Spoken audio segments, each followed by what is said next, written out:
Vous êtes de plus en plus nombreux à nous suivre et à participer à l'évolution de la chaîne Afrique N24, et sincèrement nous tenions à vous en remercier. Nous lisons tous vos commentaires qui enrichissent le débat et vraiment nous vous demandons de nous soutenir, en aimant les vidéos pour une large diffusion, et pour continuer à avoir une ligne éditoriale indépendante, et vous proposer de nouvelles émissions toujours de plus en plus enrichissantes. Ne restons pas passifs, soyons actifs. Merci et à bientôt. Le dimanche 29 septembre, à partir de 10 h, il y a eu une voiture de gendarmerie qui est arrivée au siège du parti politique. Les gendarmes sont entrés dans ce siège. Quand ils sont arrivés, ceux qu'ils ont trouvés là-bas leur ont demandé « Mais qu'est-ce que vous faites ici ?» Ils ont dit que nous sommes là pour votre sécurité. Ils ont regardé, ils ont visité et tout.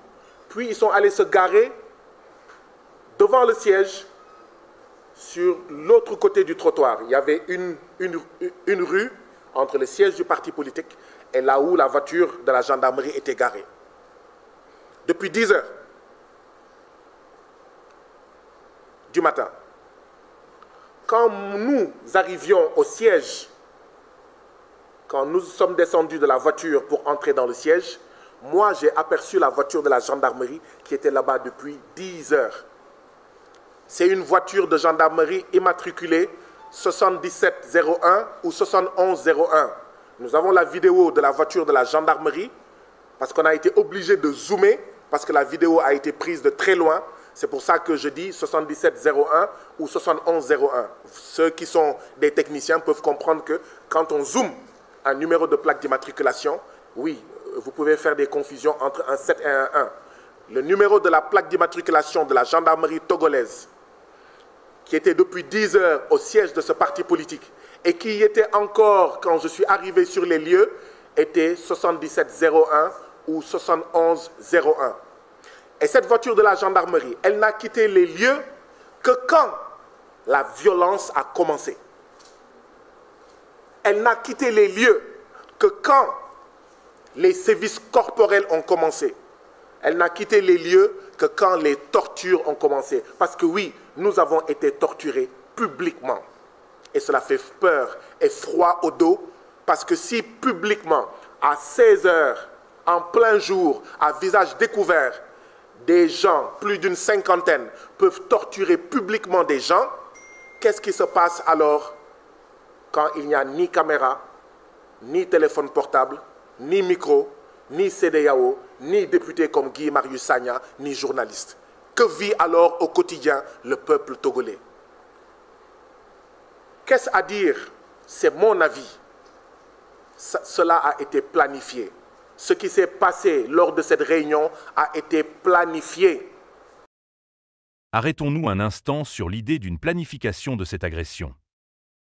L'incident concernant l'attaque de Guy Marius Sagna, député sénégalais et représentant de la CEDEAO, de Kafui Adjamagbo Johnson, député à l'Assemblée nationale togolaise, ainsi que des membres de la Dynamique pour la majorité du peuple, DMP, dévoile une orchestration minutieuse d'événements visant à semer la confusion avant le passage à l'acte violent. Dès le début de la rencontre, des individus ont infiltré l'audience en adoptant des déguisements et comportements destinés à brouiller les pistes. Leur but était de se fondre dans la foule tout en dissimulant leurs réelles intentions. Certains de ces individus ont pris place sous la patame, se mêlant aux invités, tandis que d'autres ont usé d'une tactique habile. Ils se sont mis à danser au rythme de la musique ambiante avant l'arrivée de la délégation, non pas pour animer l'événement, mais pour détourner l'attention. Cette diversion sociale, en exploitant l'atmosphère festive de la rencontre, a permis aux agresseurs de se positionner stratégiquement et d'identifier leurs cibles sans éveiller de soupçons. Pendant qu'ils dansaient, ils scrutaient discrètement les lieux et les personnes présentes, sans éveiller la moindre méfiance, car ils semblaient participer innocemment à la rencontre. Ils ont même arboré les gadgets de campagne de la DMP pour parfaire leur couverture. Cette diversion astucieuse a ainsi permis aux assaillants de prendre position sans être repérés. Peu avant l'arrivée de la délégation de la DMP, dont Guy Marius Sagna faisait partie, un second groupe suspect a fait son entrée dans la cour pour compléter l'équipe d'infiltrés déjà en place. À ce stade, tout était prêt pour l'attaque. Cependant, un détail troublant a aggravé la situation. Bien que la gendarmerie ait été présente pour assurer la sécurité des députés et des membres de la délégation, elle a inexplicablement choisi de rester inactive lorsque l'agression a débuté. Lorsque les premiers signes de violence sont apparus, la gendarmerie, qui était censé protéger les participants et en particulier les députés comme Guy Marius Sagna et Kafui Adjamakbo Johnson, n'a pas réagi. Ce silence et cette inaction ont laissé la délégation vulnérable face aux assaillants, qui ont pu agir sans rencontrer de résistance. Cette inertie de la part des forces de l'ordre à un moment aussi crucial est profondément inquiétante et semble indiquer une possible coordination avec les agresseurs. Ce comportement troublant soulève de sérieuses questions quant à la responsabilité des forces de sécurité dans cet incident. Le fait que la gendarmerie ait choisi de rester passive au moment où l'attaque se préparait laisse penser que son inaction faisait partie d'un plan plus large. Les infiltrés, déjà en position grâce à leur diversion, attendaient probablement ce signal implicite pour lancer leur offensive. Dès lors que la gendarmerie a laissé la voie libre, les assaillants ont pu mener leur attaque sans entrave, visant tout particulièrement les membres de la DMP et Guy Marius Sagna. Cette agression ne peut être considérée comme un acte de violence spontanée. Au contraire, elle semble avoir été soigneusement planifiée, combinant une diversion sociale, un repérage stratégique des lieux et une probable complicité des forces de sécurité. L'objectif était clair: perturber la rencontre et intimider les membres de la DMP tout en envoyant un message fort à ceux qui osent s'opposer au régime en place. Guy Marius Sagna, connu pour son activisme en faveur des droits sociaux et politiques au Sénégal et au sein de la CEDEAO, est une cible de choix pour les ennemis de la démocratie et de la justice sociale. Son rôle en tant que figure influente sur la scène panafricaine le place au centre des combats pour le changement, ce qui en fait une menace pour ceux qui souhaitent maintenir le statu quo. En orchestrant cette attaque, les agresseurs cherchaient non seulement à l'atteindre personnellement, mais aussi à affaiblir symboliquement tout mouvement de contestation. La DMP, force politique incontournable au Togo, lutte pour des réformes démocratiques et sociales, incarnant une opposition crédible face au régime en place. Cibler ses membres, ainsi que leurs alliés internationaux comme Guy Marius Sagna, est une stratégie visant à étouffer tout élan de changement. L'agression violente dont ils ont été victimes, et la manière dont elle a été organisée, révèlent que les forces adverses n'hésitent pas à recourir à l'intimidation pour faire taire les mouvements de résistance. L'inaction de la gendarmerie au moment où l'attaque s'est déclenchée ne peut être perçue que comme une défaillance préméditée.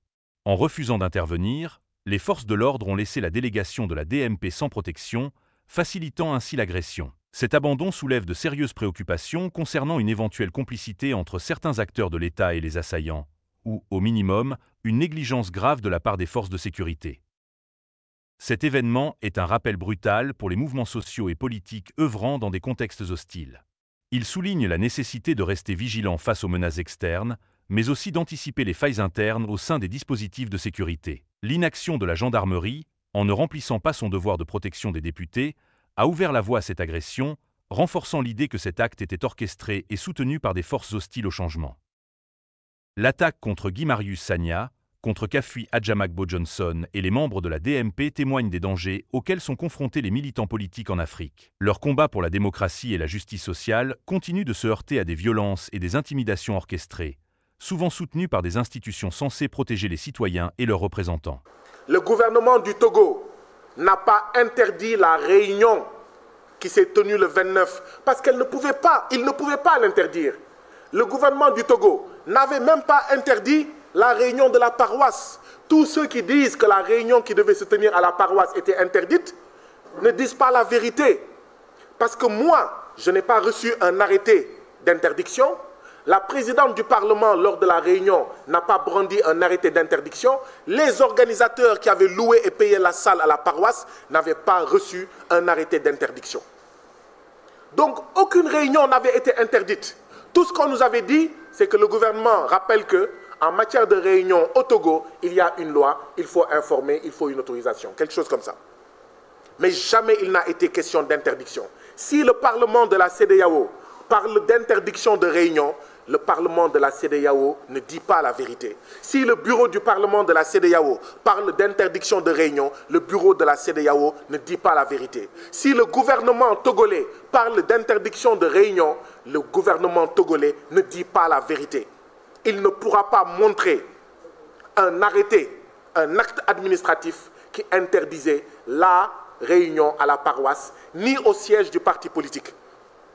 Donc, quand une voiture de gendarmerie vient à 10 h, nous sommes ici pour votre sécurité. Elle passe la journée. On la trouve même au moment de commencer. Mais qu'est-ce que vous voulez qu'on croie? Sinon que les choses vont se passer très bien. Et que d'ailleurs, l'État du Togo est là pour encadrer et pour veiller. Mais ce qui s'est passé, c'est que dès qu'il y a eu des violences, la voiture de la gendarmerie a disparu mystérieusement. C'était planifié. C'est ça que ça signifie. C'était planifié. Vous avez vu sur les vidéos, j'ai parlé pendant 10 minutes. De la CEDEAO, quand je parlais de la situation au Togo et que j'ai fait l'objet d'un certain traitement, le peuple togolais m'a soutenu, le peuple togolais m'a encouragé, le peuple togolais m'a motivé. Et donc, venir ici, c'est aussi venir vous remercier.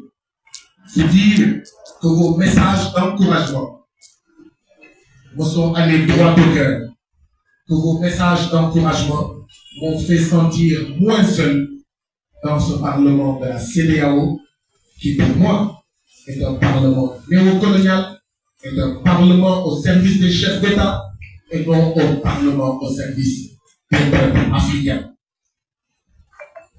Et c'est à nous de transformer ce Parlement de la CEDEAO et de prendre du Parlement des chefs d'État où il se trouve et d'en faire un Parlement des peuples africains. Donc merci à vous toutes et à vous tous pour ces messages de solidarité. Après vous avoir remercié, vous féliciter. Parce que tenir cette rencontre était déjà un défi. Et ce défi, vous l'avez relevé. Organiser cette rencontre était un défi et vous avez relevé ce défi. Ça veut dire qu'à un peuple conscient et à un peuple uni, rien d'impossible. Je rappelle que cette rencontre devait avoir lieu dans un autre endroit. La salle avait été réservée, elle avait été louée, elle avait été payée. Et tout d'un coup, on nous a dit que cette rencontre ne peut plus avoir lieu dans cet endroit. Ça veut dire peut-être qu'il y a des gens qui ne voulaient pas que cette rencontre ait lieu. Alors moi, je suis africain, je suis sénégalais, mais je suis aussi togolais. Je suis aussi togolais. Et c'est pourquoi, avant de continuer, je nous invite à nous lever. Je nous invite à chanter l'hymne national du Togo. J'apprendrai immédiatement à le chanter.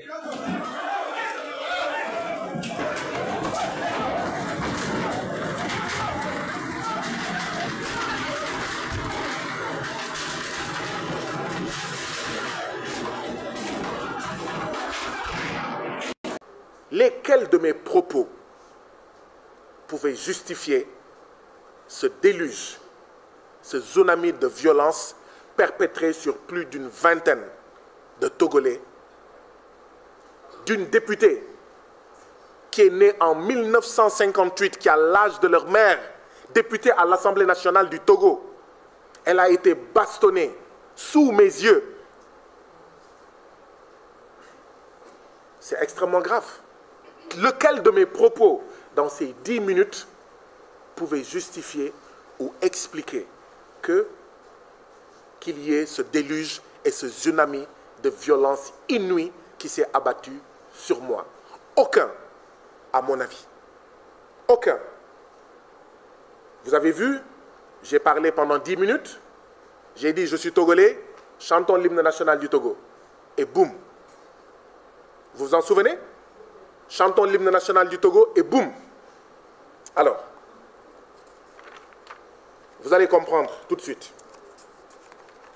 Qu'est-ce qui s'est passé? Dans l'hymne national du Togo, je vais choisir juste quelques phrases. Vous allez comprendre ce qui s'est passé. Dans l'hymne national du Togo, vous verrez ces bouts de phrases. Togo debout, luttons sans défaillance, vainquons ou mourons, mais dans la dignité. Ça fait peur à un dictateur. Ça fait peur à un dictateur. C'est l'hymne national du Togo qui dit ça. L'hymne national du Togo ajoute, Togolais, viens, bâtissons la cité, brisons partout les chaînes de la traîtrise. Ah ben, je suis sûr qu'il y a des membres du gouvernement du Togo qui n'écoutent pas l'hymne national du Togo. Hein. Parce que comme on dit au Sénégal, quand le Demmela, il voit le Djakatou, mais il s'enfuit. Je vais commencer à dire j'ai honte pour le Togo. Parce que manifestement, les choses se sont passées comme si on voulait tuer Guy Marius Sagna. Et il y avait une de ces violences dans leur réaction, dans les coups qu'ils nous ont assénés. Ils nous envoyaient toutes les chaises, des briques qu'ils ramassaient, tout ce qu'ils pouvaient utiliser pour nous blesser et nous mettre à terre. On voyait qu'ils étaient capables de nous tuer. C'est parce que nos éléments nous ont défendus. Et on ne comprend pas.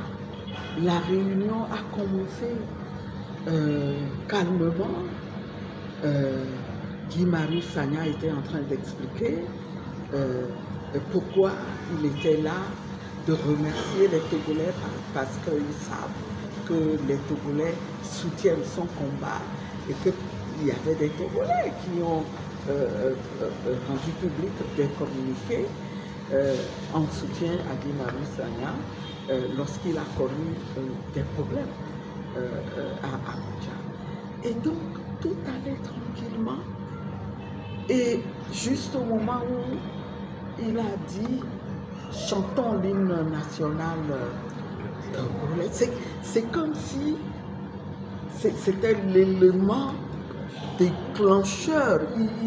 Ça a déclenché une fureur aussitôt. On a vu les chaises commencer à voler et ils se sont rapprochés de nous, ils se sont jetés sur nous à la table. C'est honteux. C'est honteux. Je ne pensais pas que notre pays, le Togo, en était encore là. Et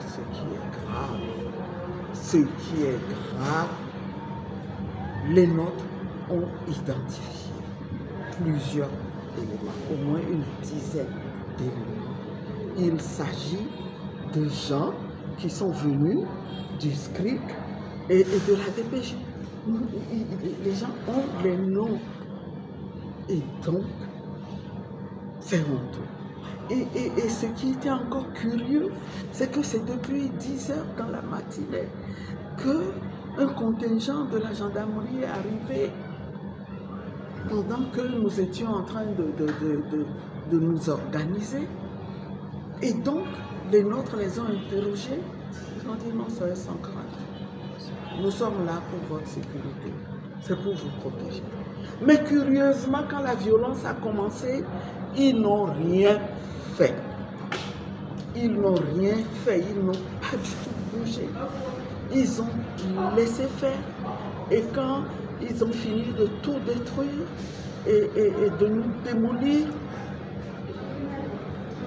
le contingent a bougé. Ils sont partis. Et d'aucuns parmi nous ont entendu un ordre clair de repli. Et répondant à cet ordre, ils sont partis en ramassant par-ci par-là les téléphones avec lesquels ils sont partis. Ils ont jeté notre appareil sono dans le puits qui était à côté. Nos véhicules sont caillassés exprès. Ils ont fait exprès.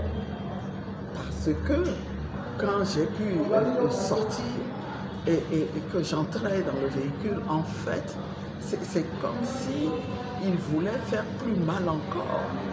Heureusement que pas derrière, les gens les ont retenus, de sorte que le grand bloc qu'ils ont soulevé dehors, parce qu'il y a des travaux, en ce moment, on est en train de faire des caniveaux.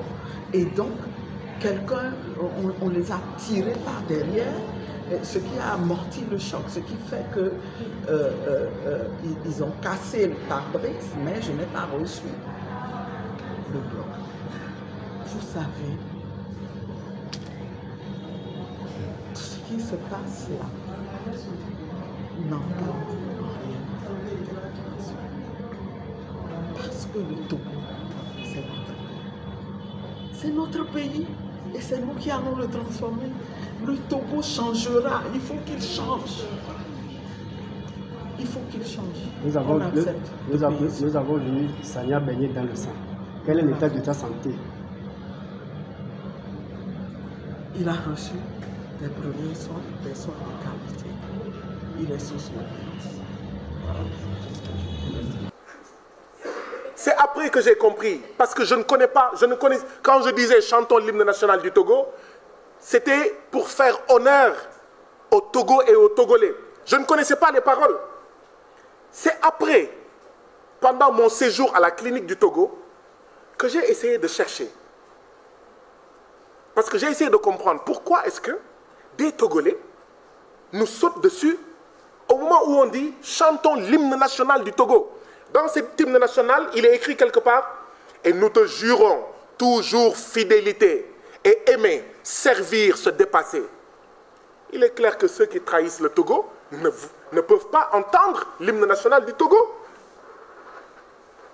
Ceux qui signent des accords avec l'Union européenne, qui maintiennent le franc CFA néocolonial, qui signent des accords qui maintiennent le peuple togolais dans la pauvreté, qui maintiennent tous les peuples de la CEDEAO dans la pauvreté, ne peuvent pas écouter, ne peuvent pas entendre l'hymne national du Togo.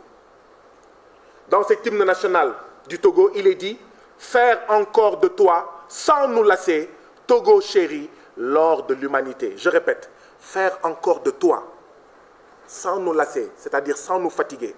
Togo, chéri, l'or de l'humanité. Ceux qui font du Togo et des pays de la CEDEAO la lie de l'humanité, la boue de l'humanité, le marchepied de l'humanité, ils ne peuvent pas entendre les paroles de l'hymne national du Togo. Voilà ce que ça signifie. Toujours dans l'hymne national du Togo, il y a une autre phrase qui dit « Partout, au lieu de la misère, apportons la félicité ». Ceux qui maintiennent le Togo avec tous les autres pays de la CEDEAO, parmi les 35 pays les plus appauvris de la planète, ne peuvent pas écouter l'hymne national du Togo. Parce qu'ils vont être gênés, parce qu'ils vont avoir honte, parce qu'ils savent qu'ils font au Togo et dans d'autres pays de la CEDEAO tout le contraire de ce que dit l'hymne national du Togo. Donc moi, comme vous, je me suis posé la question, pourquoi est-ce que dès que j'ai dit chantons l'hymne national du Togo, et boum, le tsunami de violence a commencé. Voilà la seule explication. Ce que je vais ajouter, c'est ceci. J'ai dit je suis togolais, chantons l'hymne national. Chaque fois que quelqu'un m'a frappé, il m'a dit tu es togolais, boum. Tu es togolais, boum. Tu es togolais, boum. Tu es togolais, boum. Comme pour me reprocher, moi, député de la CEDEAO, de dire que je suis togolais. Je suis africain de l'Ouest et donc je suis togolais. Au Parlement de la CEDEAO, je ne suis plus sénégalais. Je suis toutes ces nationalités à la fois. Je suis et sénégalais, et gambien, et guinéen, et bissau-guinéen, et nigérian, et libérien, et ghanéen, et ivoirien, et togolais. Je suis tout ça à la fois. Tu es togolais, boum. Tu es togolais, boum. Mais ce qu'il cherchait à dire, c'est ceci. Occupe-toi de tes oignons. Mais vous avez vu les articles que j'ai rappelés. Un député de la CEDEAO, c'est un député de tous les peuples. C'est une manière de dire, toi et tous ceux qui te ressemblent et tous ceux qui vont commettre l'erreur de se mêler des affaires du Togo, ils vont subir la même chose. Chers frères et sœurs, est-ce que vous avez l'impression d'avoir en face de vous quelqu'un qui va reculer? Est-ce que vous avez l'impression d'avoir en face de vous quelqu'un qui a peur de faire la même chose? Si demain, la CEDEAO retourne au Togo, le Parlement de la CEDEAO retourne au Togo, j'irai à nouveau au Togo et s'il y a des Togolais qui veulent me rencontrer, je les rencontrerai. Si demain je vais en Gambie et qu'il y a des Gambiens qui souhaitent me rencontrer pour qu'au niveau du Parlement de la CEDEAO, je parle de leurs problèmes, je les rencontrerai. Et personne ne m'en empêchera parce que c'est mon droit.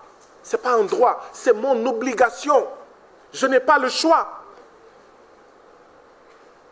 Vous savez ce qui se passe? Tous les députés de la CEDEAO, pour aller à une réunion de la CEDEAO à Abuja ou ailleurs, on leur achète un billet d'avion, classe business, classe affaires. Ce sont les billets les plus chers, ce sont les fauteuils les plus larges. Ils mangent des choses dans l'avion que les autres ne mangent pas. Ils sont mis en classe affaires. Moi, quand je voyage ainsi que tous mes collègues pour le Parlement de la CEDEAO, je suis en classe business. Et c'est payé avec votre argent. Mais pourquoi on nous met en classe business? Après, on peut se demander, est-ce qu'il ne faudrait pas les mettre en classe affaires, ces députés-là, finalement? Parce qu'ils ne nous représentent pas. Ils se cachent de nous. Et quand l'un d'entre eux parle de nos problèmes, mais peut-être qu'il faut les mettre, peut-être même qu'il faut les laisser prendre la route. Peut-être même qu'en prenant la route, ils vont voir ce que vivent les populations. Mais vous savez pourquoi on les a mis en classe affaires? J'essaye d'interpréter. Les députés de la CEDEAO, ainsi que tous les agents de la CEDEAO, prennent des billets en classe affaires pour hisser tous les pays de la CEDEAO et tous les peuples de la CEDEAO en classe affaires à l'échelle du monde. Nous, on nous paye des billets en classe affaires, en première classe, et au lieu de hisser nos peuples et nos pays en classe 1 sur la planète Terre, nos peuples et nos pays sont parmi les 35 dernières classes de la planète Terre. Sur 200 pays, nous sommes les 35. Nous sommes les 35 derniers. Vous pensez que c'est sérieux? Vous pensez que c'est normal? Voilà ce qu'est la CEDEAO. Et voilà en réalité le problème. La bastonnade, la torture publique, les sévices corporels, les peines de torture, les peines corporelles que nous avons subies le 29 octobre dernier à Lomé, en réalité, comme disait Karl, il y a un Allemand, c'était un général allemand, il s'appelle Karl, son prénom c'est Karl Clausewitz, qui disait que la guerre est la continuation de la politique par d'autres moyens. Karl von Clausewitz, un général allemand, il théorisait ce qu'est la guerre, il expliquait ce qu'est la guerre. Il disait la guerre, c'est la continuation de la politique par d'autres moyens. Les violences, les tortures, la bastonnade que nous avons subie à Lomé le 29 octobre dernier, c'était la continuation de la politique par d'autres moyens. Parce que depuis que je suis arrivé au Parlement de la CEDEAO, il y a dans ce Parlement deux idées, deux visions qui se font face. La vision dont je suis porteur, qui est une Afrique de l'Ouest juste, unie, souveraine, prospère, démocratique, et leur vision à eux, qui est de continuer à cacher la CEDEAO. Personne ne parle de la CEDEAO, personne ne connaît la CEDEAO. Pendant 22 ans, aucun député ne cherche à rencontrer les peuples de la CEDEAO. Rien. Savez-vous que, depuis Abuja, quand vous avez partagé les vidéos de Abuja, là, le bureau du Parlement de la CEDEAO a suspendu la retransmission en direct des séances du Parlement de la CEDEAO. Êtes-vous au courant? Voilà les deux visions qui s'affrontent. La vision dont je suis porteur qui dit non, il faut arrêter ça. Si on veut construire une nouvelle Afrique de l'Ouest, on ne peut la construire que dans la vérité. Quand un président viole la Constitution, il faut dire le président viole la Constitution. Or, Faure Eyadema a fait un coup d'État constitutionnel il n'y a pas très longtemps. Il a changé la Constitution pour pouvoir s'éterniser au pouvoir. Mbalo fait la même chose en Guinée. Quand tu le dis, on dit mais il y a un problème. Et donc, on éteint la télé du Parlement. Vous ne regarderez plus les séances du Parlement de la CEDEAO, vous ne m'entendrez plus parler au Parlement de la CEDEAO. Parce que le bureau du Parlement a dit « Ouh, cachez-moi ces discours que je ne saurais entendre. Par de pareils objets, par de pareils discours, les âmes du syndicat du chef d'État, vous connaissez la phrase, sont blessées et cela fait venir de coupables pensées. Par les discours démocratiques, par les discours sur les droits de l'homme, par les discours sur les droits des peuples de la CEDEAO du député Guy Marius Sagna, les oreilles du syndicat des chefs d'État sont blessées et cela fait venir de coupables pensées. Et donc il faut éteindre la télé. Parce qu'à la télé, on ne dit pas la vérité. Si la vérité doit sortir de la télé, on coupe la télé. Parce qu'il faut que les peuples continuent à dormir de leur profond sommeil. De peuples habitant des États néocoloniaux. De peuples habitant des États riches, riches de phosphate comme au Togo, riches d'une mer comme au Togo, riches d'une terre riche comme au Togo, riches d'une terre avec beaucoup d'eau comme au Togo, mais pauvres de ses dirigeants qui sont là que pour s'enrichir eux-mêmes et enrichir leurs maîtres impérialistes. Et quand quelqu'un comme moi vient dans le Parlement pour le dire, il y a un problème. Et comme on ne peut pas amener la police et la gendarmerie pour fermer la bouche de Guy Marius Sagna, sinon ça va être flagrant, l'État du Togo, ça a été planifié, a pris des nervis. Et certains de ces nervis, certains Togolais disent qu'ils appartiennent à certaines structures de la police, sont venus nous mater, nous bastonner, nous donner une leçon publiquement.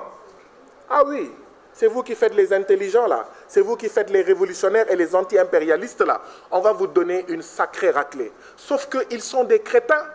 Parce que quand ils font ça, ils braquent les micros, ils braquent les caméras sur le Togo et sur ce que vivent les Togolais au quotidien.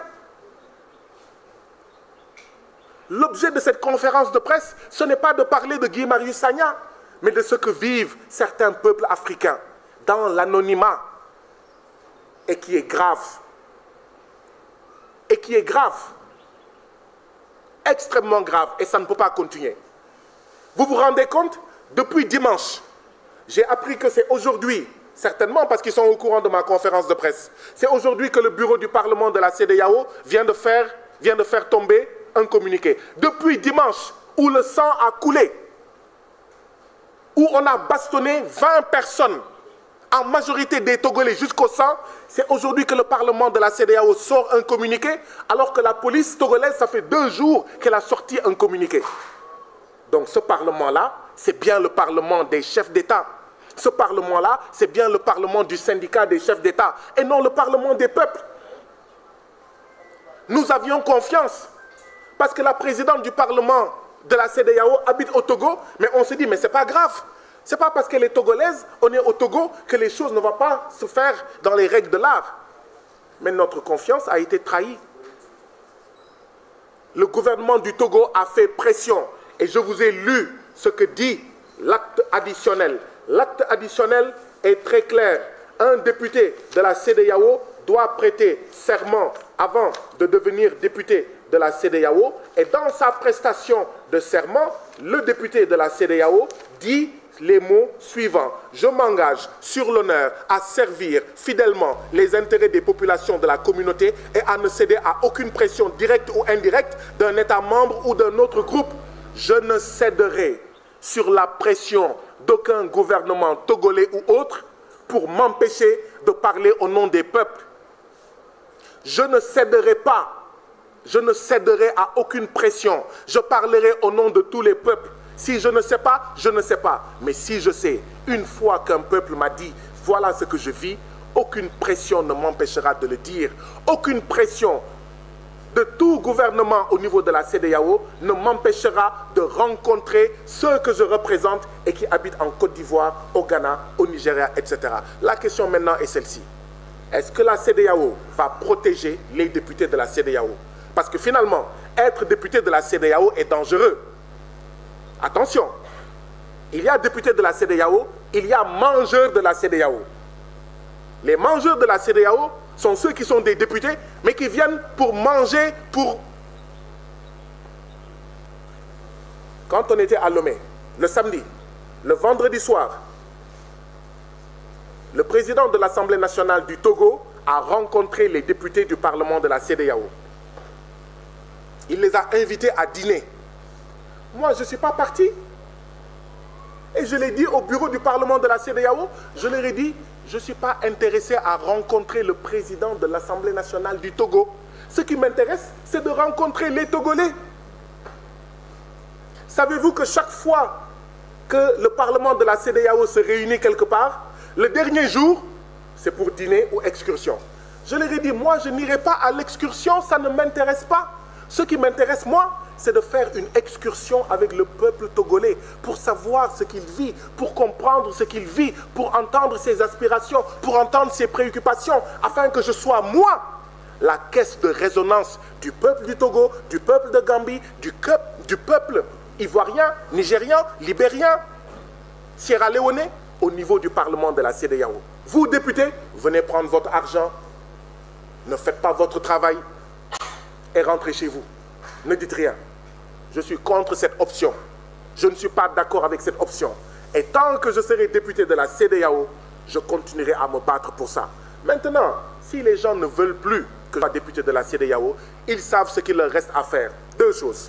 Soit m'assassiner, soit m'empêcher d'être envoyé au Parlement de la CEDEAO. Voilà les deux choses. Ce n'est pas en me frappant, ce n'est pas en me torturant comme à Lomé, ce n'est pas en m'appliquant des sévices corporels, ce n'est pas en me menaçant qu'on va m'empêcher de dire ce que j'ai entendu, ce que j'ai vu et ce que je sais. Parce qu'une fois que je sais, je ne peux plus ne pas savoir. Une fois que j'ai entendu, je ne peux pas désentendre. Une fois qu'on m'a dit, mais je ne peux pas retourner en arrière.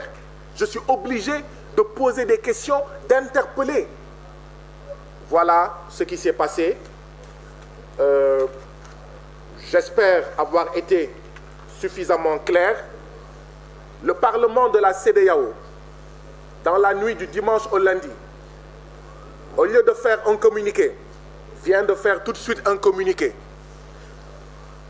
Entre minuit et 1h du matin, la présidente du Parlement de la CEDEAO a appelé un collègue député de la CEDEAO pour lui dire « Dites au député Guy Marius Sagna qu'on ne peut plus assurer sa sécurité.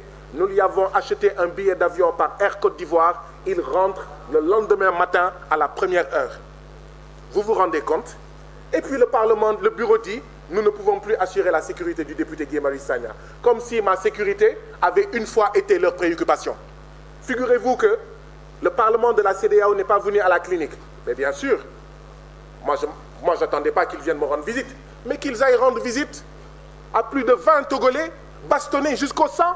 Certains ont été fracturés. Certains ont eu le crâne cassé. Et c'est aujourd'hui seulement qu'ils sortent un communiqué parce qu'ils ont entendu dire que Guy Marius Sagna fait une conférence de presse. Et elle dit, dites à votre collègue, nous ne pouvons pas assurer sa sécurité. Nous avons acheté un billet Air Côte d'Ivoire. Il n'a qu'à rentrer. Moi, je ne voulais pas rentrer. Je voulais rester jusqu'à la fin. La fin, c'était le 3 octobre. Pas le 30. Pas le lundi 30. Mais tout le monde a fait pression pour dire, mais toi, même la clinique où tu es là, tu n'es même pas sûr. Ils peuvent venir te trouver dans la clinique. De toute façon, les médecins, les sages-femmes et les infirmiers ne sont pas formés pour faire face à des nervis du parti de Faure et Adema.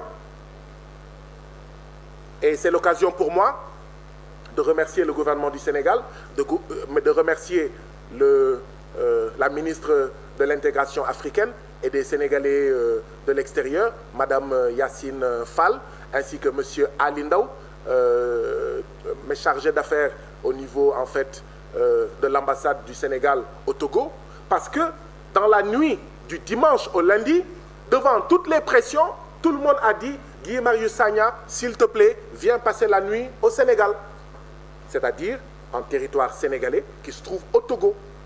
Vous vous imaginez? On dit que la CEDEAO est là pour faciliter la circulation des personnes et des biens. Moi, je suis député de la CEDEAO. Je passe la nuit dans l'ambassade du Sénégal au Togo parce que sinon, tout le monde craint pour ma vie. Tout le monde sauf moi. Tout le monde a peur pour ma vie. Ces gens qui vous ont bastonné plus de 20 Togolais à 16 h au vu et au su de tout le monde, mais sont capables de venir la nuit. Ils n'avaient même pas porté de cagoule. Et ils l'ont fait à 16 h devant tout le monde. Donc si tu ne passes pas la nuit au Sénégal, mais ces gens-là vont revenir. Vous vous rendez compte? C'est une honte. Et c'est l'occasion donc de remercier M. Ali Ndao. Parce que depuis 2 ans que je suis député, j'ai fait plusieurs pays à travers le monde. C'est la première fois quand je suis allé au Togo, avant même ces événements-là. Dès le premier jour, c'est la première fois qu'un Sénégalais qui travaille dans une ambassade m'appelle et m'écrit pour me dire « Je suis M. Ali Ndao, je travaille à l'ambassade du Sénégal au Togo et je suis à votre totale disposition. » C'est la première fois depuis 2 ans. Donc je voudrais le remercier. Et ça, il l'a fait avant les événements. Quand les événements se sont produits, il était devant son assiette de tchéboujen. On lui a dit, il a arrêté son tchéboujen. Et jusqu'à 2 h du matin, il était avec moi. La police dit qu'une enquête a été ouverte. J'ai envoyé M. Ali Ndao de l'ambassade du Sénégal au Togo aller porter plainte en mon nom, aller déposer ma plainte. Le commissaire de police a refusé de prendre sa plainte. Donc, que vaut le communiqué de la police togolaise? Je lui ai dit, va déposer. Parce que là, quand même, fouf, tu es togolais, boum, ils m'ont eu. Hein? Ils m'ont eu. Oui, je suis togolais, boum. Tu es togolais, boum. Oui, je suis togolais, boum. Ils m'ont vraiment eu. J'avais des problèmes pour marcher. J'ai mal partout. J'ai dit, Ali Ndao, Monsieur Ali Ndao, s'il vous plaît, allez déposer ma plainte en mon nom. Il est allé au commissariat, le commissaire de police a refusé. Donc tout a été planifié. C'est clair comme de l'eau de roche. Il n'y a que ceux qui refusent de comprendre. Voilà ce que vit le peuple togolais. Donc des citoyens togolais sont bastonnés, ils vont déposer plainte, on ne prend pas leur plainte, ou quand on prend la plainte, ça ne sert à rien. La gendarmerie était là-bas, elle est partie. Elle est partie pour laisser leurs collègues en civil faire le sale boulot. Donc merci au gouvernement du Sénégal, merci à Madame le ministre de l'Intégration africaine et des Sénégalais de l'extérieur, qui m'a extirpé, qui m'a amené à l'ambassade du Sénégal, à la résidence de l'ambassade du Sénégal au Togo, qui m'a conduit à l'aéroport et qui a dit, si je dois prendre Air Côte d'Ivoire et que j'arrive à Abidjan, les diplomates sénégalais à Abidjan seront avec toi à l'aéroport jusqu'à ce que tu partes parce qu'on veillera sur ta sécurité. Et j'ai eu à parler avec Mme Yassine Fall au téléphone. Elle m'a dit ce qu'a fait M. Ali Ndao est extrêmement important et nous l'en remercions. C'est la nouvelle politique des nouvelles autorités. Le nouveau gouvernement a décidé que chaque fois qu'un Sénégalais, même quand il a tort, partout à travers le monde, les diplomates doivent être à son chevet. Beaucoup d'entre nous envient certains citoyens de la planète qui, quand ils ont des problèmes, même ici, vous voyez leur ambassade venir avec force. Et vous dites, mais voilà un pays qui aime ses citoyens. Eh bien, j'encourage Madame le ministre et son gouvernement par rapport à la nouvelle politique du gouvernement à être aux côtés de tous les citoyens sénégalais, même quand ils ont violé la loi, là où ils se trouvent sur la planète Terre, à les assister jusqu'au bout. Parce que le carburant de l'ambassade, c'est les deniers publics, c'est les taxes et les impôts des citoyens sénégalais. Les salaires des diplomates, c'est les taxes et les impôts des citoyens sénégalais. Donc merci Madame la ministre, et bon courage et bonne continuation. Monsieur Ali Ndao, merci beaucoup pour tout. Je voudrais aussi remercier, je voudrais aussi clarifier une chose. Quand nous avons été bastonnés jusqu'au sang, torturés jusqu'au sang, parce que c'est de torture dont il s'agit, d'accord? Nous avons été torturés.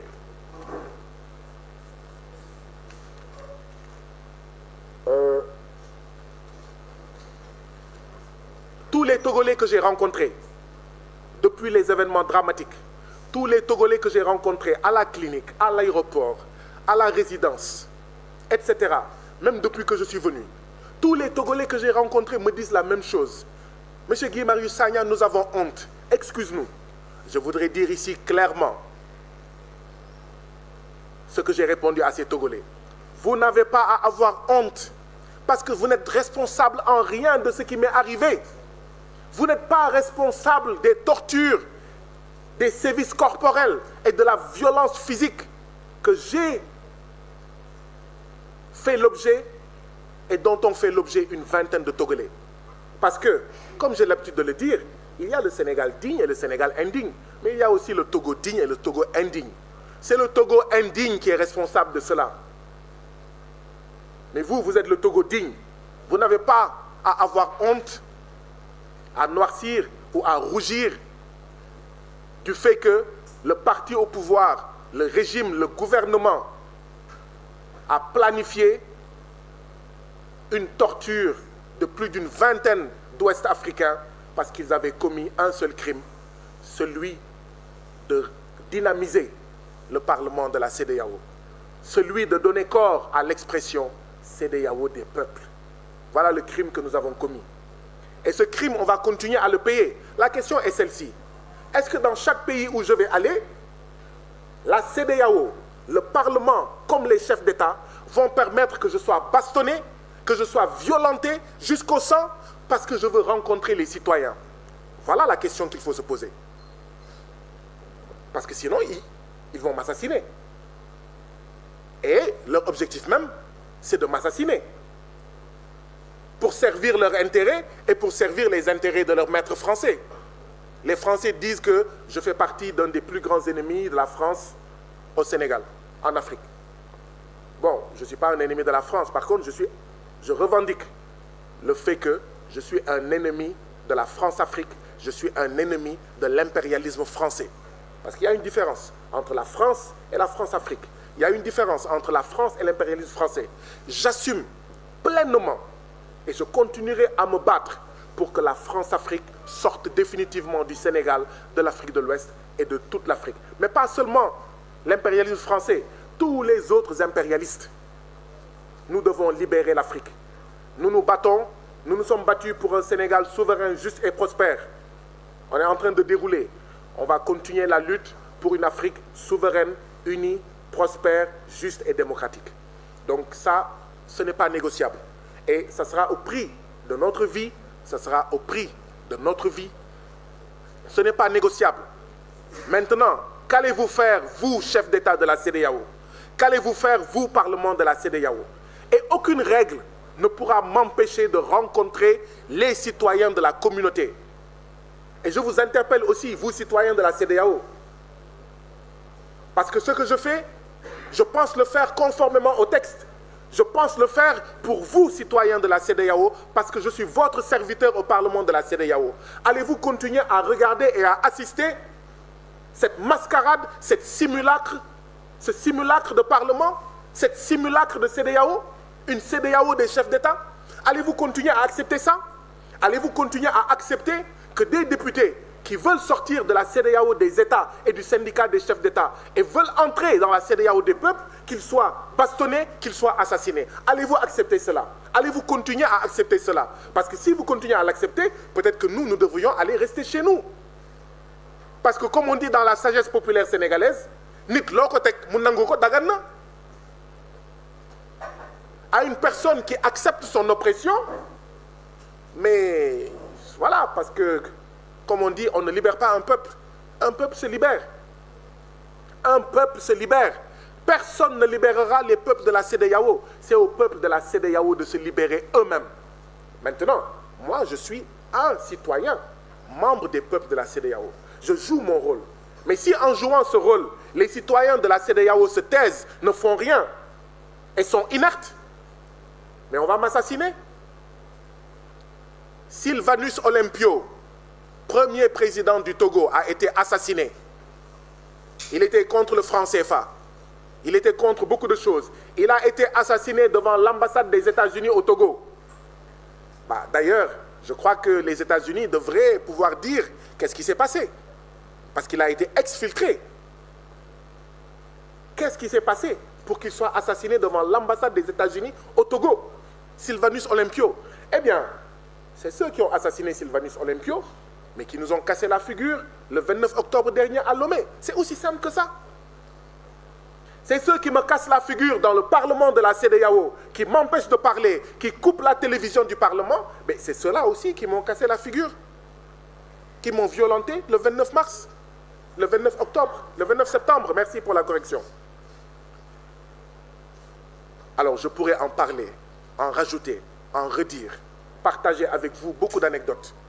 Mais je ne voudrais pas également abuser de votre patience. Je pourrais continuer en français à parler.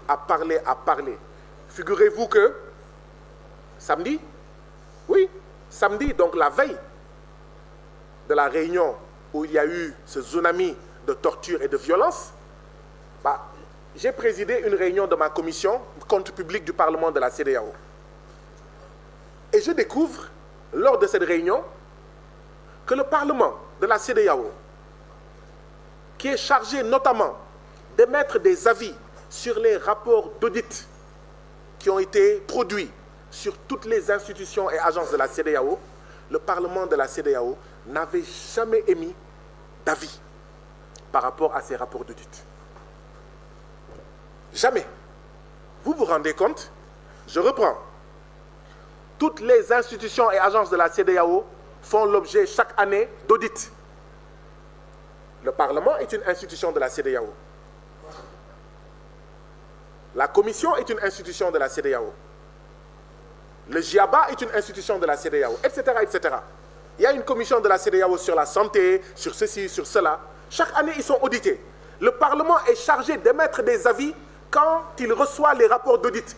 Jamais, depuis la naissance du Parlement de la CEDEAO n'a exprimé un avis sur ces rapports d'audit. Je suis le président de la commission et je découvre cela. Vous comprenez alors pourquoi on me bastonne? Vous comprenez alors pourquoi on veut m'assassiner? Parce que je vais être clair. Avec moi, le Parlement de la CEDEAO va lire tous les rapports d'audit. Le Parlement de la CEDEAO va émettre des avis. Mais en plus, moi-même, je vais partager avec vous ce que les rapports d'audit disent. Ah oui, parce que les rapports d'audit, c'est pour vous, citoyens ouest-africains, pour vous dire, est-ce que les chefs d'État ouest-africains gèrent bien l'argent que vous leur avez confié? Est-ce que le Parlement de la CEDEAO gère bien votre argent? Vous comprenez pourquoi on veut m'assassiner? Vous comprenez pourquoi on coupe la télévision du Parlement pour éviter que ces choses-là soient dites? Voilà ce qui se passe à la CEDEAO. C'est la lutte entre deux visions. Une vision conforme à vos intérêts, vous, mes frères et sœurs ouest-africains, et une vision totalement opposée pour les intérêts de politiciens, pour les intérêts de chefs d'État, pour qu'ils durent à la tête de la CEDEAO. Voilà les deux CEDEAO qui se font face. À vous de dire, quelle est la CEDEAO que vous préférez? Quelle est la CEDEAO que vous soutenez?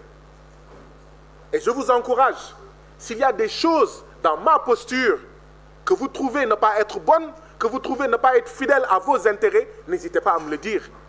Parce qu'un député, c'est ça. Il parle en votre nom et vous avez le droit de le gronder. Vous avez le droit de tirer les oreilles à un député. Bien sûr, vous avez le droit de lui tirer les oreilles pour lui dire, député de la CEDEAO, vous ne me représentez pas suffisamment, faites ceci, faites cela.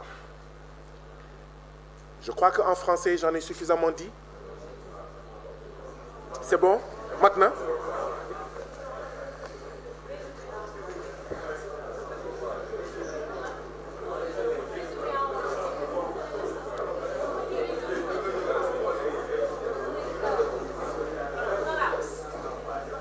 Oui.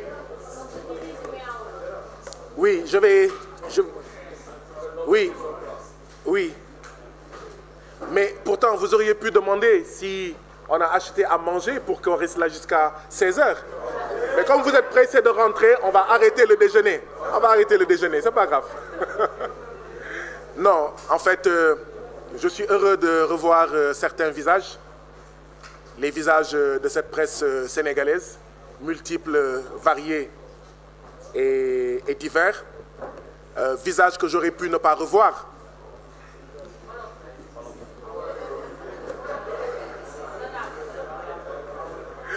Alors, chers frères et sœurs africains, on me dit que la version française est finie.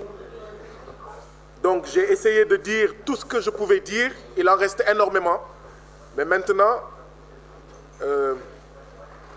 on va passer à la version Wolof. Bien sûr, les choses ne vont pas s'en arrêter là. Je ne vais pas en dire plus. Mais les choses ne vont pas s'en arrêter là. Parce que les plus de 20 citoyens de la communauté qui ont été bastonnés, qui ont été fracturés, qui ont été écrasés, Mais vous imaginez? On m'a frappé comme un ballon de football. Pendant 90 minutes, j'avais l'impression même qu'on a ajouté une prolongation. Mais vous imaginez? Les autres ont été bastonnés. Donc vous imaginez bien que ça ne va pas s'en terminer là. Ça ne va pas s'en arrêter là. Nous devons tous dire fortement, plus jamais ça. Ce qui s'est passé le 29 octobre à Lomé au Togo, cette violence planifiée, encouragée et protégée, plus jamais ça. Et pour dire plus jamais ça, nous n'allons pas nous arrêter à ça. La police togolaise n'a qu'à faire ce qu'elle veut, c'est pas grave. L'État togolais n'a qu'à faire ce qu'il veut, c'est pas grave. Mais le dernier mot revient toujours au peuple. Et d'ailleurs, j'aimerais dire au peuple africain, mais à cause d'une réunion, ça veut dire que le gouvernement togolais a peur. Une réunion où il n'y avait même pas 1000 personnes. Le gouvernement togolais a tellement peur qu'il mobilise des nervis, qu'il planifie l'agression de ses propres citoyens. Ça veut dire que l'État néocolonial du Togo est fragile. Ça veut dire que l'État néocolonial du Togo sait qu'il n'agit pas conformément au peuple togolais. C'est pourquoi il fallait empêcher qu'un représentant de la CEDEAO, qu'un parlementaire de la CEDEAO s'asseye avec le peuple togolais. Parce que ce peuple togolais risque de dire à ce député ce que lui, il vit en tant que peuple. Parce que si vous ne faites rien de mal, de quoi avez-vous peur? Pourquoi vous avez peur d'une simple réunion? Vous avez vu ce qui s'est passé. Les Togolais méritent mieux. Nous devons dire « plus jamais ça ». Et cela ne s'arrêtera pas tant que les droits des peuples ne seront pas respectés. N'oubliez pas d'aimer la vidéo, de laisser vos commentaires et de vous abonner. Activez la cloche de notification pour ne rien rater de nos prochaines vidéos et surtout, partagez cette vidéo. L'analyse des événements du 29 septembre révèle des aspects profondément préoccupants qui vont au-delà des actes de violence physique. En effet, cette attaque, en plein jour, et sous les yeux des forces de l'ordre, montre que ces actes n'étaient pas simplement spontanés, mais plutôt le résultat d'une planification minutieuse. Ce qui nous interpelle ici, c'est la complicité implicite ou explicite des autorités. Le fait que la gendarmerie, présente tout au long de la journée, ait soudainement disparu et surtout inactive au moment où les violences ont éclaté, prouve clairement que ces actes n'étaient pas une simple réaction à une situation hors de contrôle. Cette situation soulève des questions cruciales sur les droits fondamentaux des citoyens au Togo, mais aussi dans toute la région couverte par la CEDEAO. Si de telles violences peuvent se dérouler en public, sans aucune conséquence pour les coupables, qu'en est-il des autres formes de répression que subit le peuple togolais dans l'ombre? Ce manque de protection des droits humains nous rappelle l'importance de garantir la transparence et la justice au sein de toutes les institutions régionales comme la CEDEAO. Il est évident que cette attaque contre des citoyens et des représentants est un avertissement. Un avertissement contre ceux qui, comme Guy-Marius Sagna et Kafui Adjamagbo-Johnson, osent se lever pour défendre les droits des peuples et plaider pour une CEDEAO qui ne soit pas simplement un syndicat de chefs d'État, mais un véritable parlement des peuples. Ce combat pour une meilleure gouvernance et une véritable souveraineté populaire est la raison pour laquelle ces violences sont survenues. Pourtant, elles ne doivent en aucun cas nous détourner de notre engagement. Bien au contraire, elles nous rappellent l'urgence de poursuivre la lutte pour une Afrique de l'Ouest juste, libre, démocratique et prospère. Les conséquences d'une telle violence sont multiples. Au niveau régional, cela envoie un message inquiétant à tous les peuples de la CEDEAO. Ceux qui défient le statu quo risquent d'être brutalement réprimés. Cela érode la confiance des citoyens dans les institutions régionales, surtout lorsque celles-ci semblent complices ou silencieuses face à ces abus. Si la CEDEAO veut regagner la confiance des peuples, elle doit impérativement condamner ces violences et s'assurer que des enquêtes impartiales soient menées pour punir les responsables. À ce stade, nous vous invitons à réfléchir à ces événements et à partager vos opinions dans les commentaires. Quel est votre avis sur ces actes de répression? Pensez-vous que la CEDEAO agit véritablement dans l'intérêt des peuples ou s'agit-il d'une institution capturée par les chefs d'État? Ensemble, dans la collégialité, nous pouvons enrichir ce débat et trouver des moyens concrets de réformer cette institution pour qu'elle devienne véritablement une CEDEAO des peuples. Nous vous invitons également à vous abonner à la chaîne pour ne pas manquer nos prochaines diffusions. Nous continuerons à discuter de ces sujets et à vous tenir informés des développements concernant les droits des peuples et la gouvernance en Afrique de l'Ouest. N'oubliez pas d'activer la cloche de notification pour être informé de nos nouvelles vidéos. Votre participation est essentielle pour créer un dialogue constructif et faire entendre la voix des citoyens ouest-africains. En conclusion, les événements du 29 septembre à Lomé sont révélateurs de l'état de répression que vivent de nombreux citoyens dans la région. Cette violence planifiée est une preuve supplémentaire du besoin urgent de réformes profondes au sein de la CEDEAO. Mais elle ne doit pas nous décourager. Au contraire, elle doit nous pousser à redoubler d'efforts pour que les droits de chaque citoyen soient respectés et protégés, et pour que les institutions comme la CEDEAO jouent pleinement leur rôle de défense des peuples. Continuons ce combat ensemble, avec détermination et solidarité. N'oubliez pas d'aimer cette vidéo, de partager vos réflexions dans les commentaires, et de vous abonner pour ne rien rater des prochaines diffusions. Ensemble, nous ferons entendre nos voix.